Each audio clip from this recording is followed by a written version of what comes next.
Hi, my name is Katie, and I was in Magda Jolkowska's lab for the summer. I was investigating the role of genes encoding paracycle-specific expression in development of lateral roots and salt stress.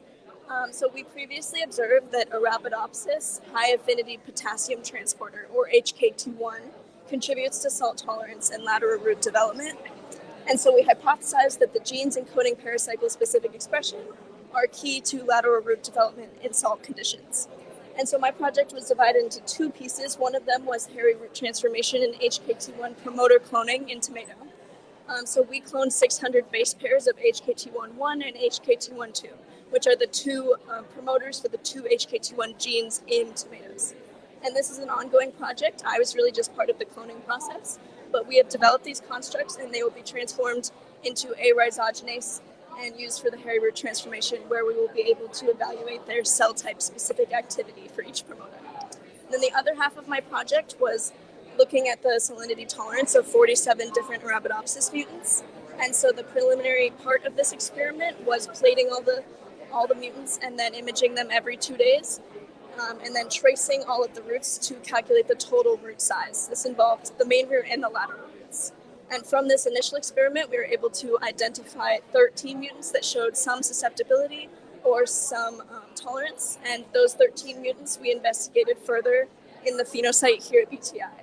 And the phenosite imaged each plant daily to look at total plant area. And then it collected a bunch of other photosynthetic efficiency measurements, such as NPQ and FQ over FM. Most of the mutants exhibited a relatively stable increase across the measurements, and mirrored the activity that we saw from the wild-type Columbia.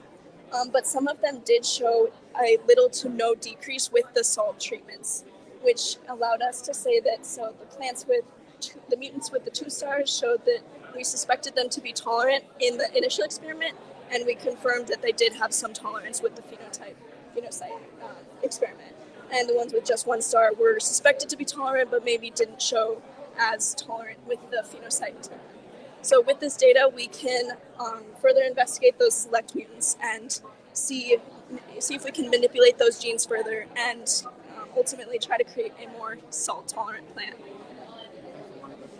You did a fabulous job. What was the most surprising finding that you identified in your research? That's a hard one, honestly. I feel like it was really surprising to see the variation between mutant families. So in this graph, each mutant is a color, or each mutant family is one color, and we expect the mutant family to act similarly in salt stress, but we did find that some of the mutant families had some variation within that family, which is cool. I agree. Great job.